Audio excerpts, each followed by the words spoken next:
Assalamualaikum warahmatullahi wabarakatuh. Sahabat beriman, menanggapi pertanyaan tentang Tuhan dan segala hal yang menyangkut eksistensinya tentu bukanlah perkara mudah dan gampang. Namun, tak perlu cemas karena semua itu ada jawabannya. Seperti yang pernah ditunjukkan oleh seorang pemuda muslim yang berhasil membungkam ilmuwan ateis dengan jawaban yang menohok. Dibanding pada saat itu ilmuwan ateis tersebut menanyakan tentang siapakah yang menciptakan Allah. Bagi kalian yang ingin mengetahui seperti apa jawabannya, tonton dan simak video ini hingga akhir agar tidak sesat. Sebagai orang beriman, tentu kita sangat meyakini jika Allah Subhanahu wa Ta'ala merupakan satu-satunya zat yang tidak terciptakan. Ia adalah sebab yang tidak bersebab, awal dari segala awal dan akhir dari segala akhir. Dialah Tuhan yang keberadaannya telah ada jauh sebelum kata ada itu ada dan akan tetap ada walaupun kata ada itu telah tiada. Namun tidak bisa dipungkiri bahwa ada sebagian orang atau komunitas tertentu yang tidak mempercayai hal ini. Misalnya orang-orang yang mengklaim diri sebagai anti agama atau anti Tuhan, di mana dalam keyakinan mereka Tuhan justru dipandang sebagai sesuatu yang tidak ada, atau dengan kata lain, Tuhan bukanlah bersumber dari segala ciptaan.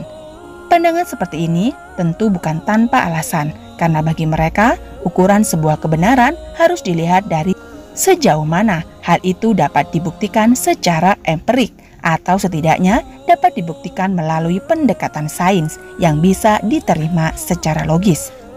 Hal-hal yang sifatnya abstrak berupa pengalaman intuisi dan teks-teks keagamaan ditolak oleh mereka, karena kedua hal tersebut dinilai sebagai ukuran yang subjektif dan sepihak. Itulah mengapa dalam situasi berdialog atau berdebat dengan orang-orang bertuhan, mereka senantiasa mengajukan pertanyaan yang arahnya menuntut jawaban logis atau berdasarkan fakta-fakta empiris. Kalau jawabannya di luar dari itu, mereka akan berhenti berdialog sembari menyimpulkan kalau orang-orang bertuhan tak mampu membuktikan keyakinannya.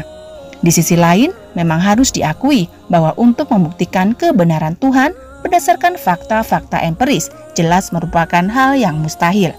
Karena kita sama sekali tidak pernah bertemu atau melihat langsung seperti apa wujud Tuhan dan tidak pula menyaksikan bagaimana proses alam semesta ini diciptakan. Namun pada analogikannya tentu ceritanya lain. Berbeda sebab sejatinya memang bukanlah zat yang sama sekali tidak bisa dibuktikan dengan nalar. Misalnya ada pertanyaan seperti ini: bagaimana mungkin Tuhan yang sifatnya non-materi atau tidak berujung bisa menciptakan bumi dan manusia yang sifatnya materi atau berwujud? Kalau pendekatan iman pasti kita akan menjawab ya, tentu sangat bisa, karena Allah Subhanahu wa Ta'ala adalah Sang Maha Kuasa dan Maha Segalanya. Sebagaimana dalam firman-Nya yang berbunyi seperti ini, tidak tepat dan tidak akan menyelesaikan sebuah perdebatan. Berbeda halnya jika pertanyaan tersebut dijawab dengan argumentasi logis seperti jawaban berikut ini. Ya, sangat mungkin Allah Subhanahu wa Ta'ala menciptakan materi, walaupun Dia adalah sebagaimana akal yang mampu menciptakan mobil, pesawat terbang, robot, dan benda-benda lainnya. Padahal akal adalah sesuatu yang tidak berwujud atau non-materi, sementara benda-benda yang disebutkan tadi semuanya berwujud atau sifatnya materi. Menyambung pembahasan yang dibicarakan tadi, mungkin ada baiknya bila kita menyimak sebuah dialog yang pernah terjadi di antara seorang pemuda muslim versus ilmuwan ateis, di mana dalam dialog tersebut ilmuwan ateis mencoba menyerang jamaah muslim dengan 3 pertanyaan logika. Salah satu di antaranya yakni, siapakah yang menciptakan Tuhan? Jadi kisahnya begini. Suatu hari, ilmuwan ateis mendatangi sebuah majelis ilmu. Orang-orang muslim dengan maksud ingin mencari jawaban atas apa yang membuat orang-orang dengan mudah mempercayai adanya Tuhan. Karena bagi ilmuwan tersebut, Tuhan adalah sesuatu yang sangat bertentangan dengan ilmu pengetahuan yang dimilikinya. Ketika telah bertemu dengan orang-orang majelis ilmu itu, lalu meminta izin untuk bertanya kepada semua jamaah yang hadir. Namun, sebelum bertanya dia berpesan agar pertanyaannya tersebut tidak dijawab berdasarkan keterangan dalil, melainkan berdasarkan ilmu pengetahuan atau ilmu pasti dengan dalil. bahwa bagaimana mungkin dia bisa meyakini sebuah jawaban yang sumbernya justru tidak ia yakini. Setelah diizinkan, ilmuwan tersebut pun langsung dilontarkan pertanyaan, siapa atau apa yang menciptakan Allah? Menurutnya, bukankah setiap hal yang tercipta harus ada penciptanya? Manusia tercipta dari manusia, hewan dari hewan, tumbuhan pun juga demikian. Lalu bagaimana mungkin Allah bisa ada bila tak ada yang menciptakan? Mendengar pertanyaan ini, mereka diam kebingungan. Keadaan majelis juga seketika menjadi hening. Mereka tak menyangka kalau sang ilmuwan ini akan menanyakan hal-hal rumit yang berhubungan dengan perkara goib. Tak lama berselang, berdirilah seorang pemuda yang mengajukan diri untuk menjawab semua pertanyaan ilmuwan tadi, seraya berkata, "Inilah saya yang hendak bertukar pikiran dengan Anda." Dalam keadaan terperanjat karena pertanyaan akan ditanggapi oleh seorang pemuda, ilmuwan itu pun langsung mempersilakan. Tanpa ragu, pemuda itu pun berkata dengan kalimat bertanya, "Tuan adalah seorang ilmuwan, berarti Tuan mengerti perhitungan, bukan?" "Tentu saja, itu adalah duniaku," jawab sang ilmuwan. "Berarti Tuan meyakini bahwa angka 2 didapat dari 1 tambah 1, angka 3 didapat dari 1 tambah 2, angka 4 didapat dari 1 tambah 3, dan seterusnya." Bahkan sang ilmuwan pun mengangguk sambil mengingatkan, berarti kita sepakat bahwa angka yang tercipta itu selalu berasal dari angka 1. Bila Tuan tadi berkata bahwa ilmu perhitungan adalah dunianya Tuan, maka saya ingin tahu dari mana asal angka tersebut, atau angka berapa kami menciptakan angka 1. Mendengar pertanyaan balik tersebut, sang ilmuwan langsung tersentak. Belum sempat ia menjawab, si pemuda itu langsung menyambung perkataannya lagi.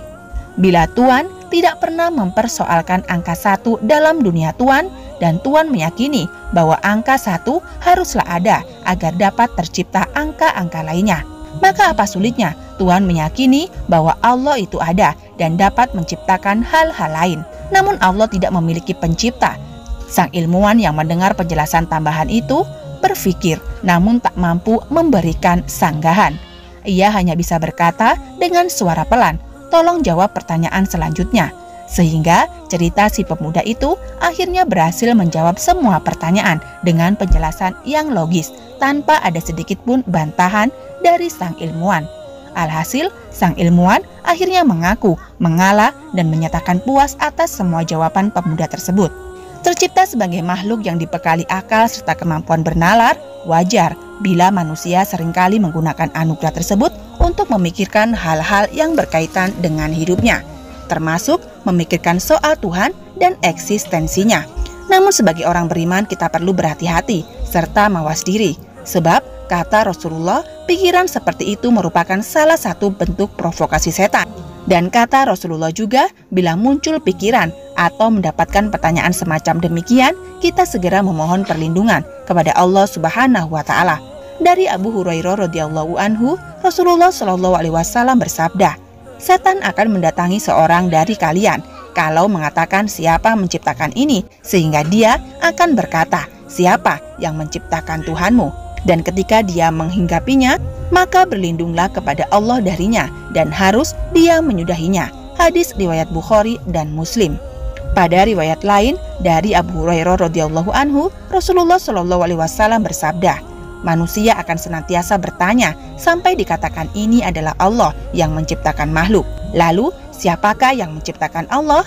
Dan barang siapa yang mendapatkan sedikit saja tentang hal ini, maka katakanlah, aku beriman kepada Allah." Hadis riwayat Muslim. Sahabat beriman, adakah di antara kalian yang pernah mendapatkan pertanyaan seperti judul video ini? Adakah juga di antara kalian yang bisa memberi opsi jawaban logis lainnya untuk kita semua? Juga tak keberatan, silahkan dijawab di kolom komentar channel ini. Semoga Allah senantiasa melindungi kita sekalian dari hal-hal buruk. Amin amin ya robbal alamin. Wabillahi taufik wal hidayah. Wassalamualaikum warahmatullahi wabarakatuh.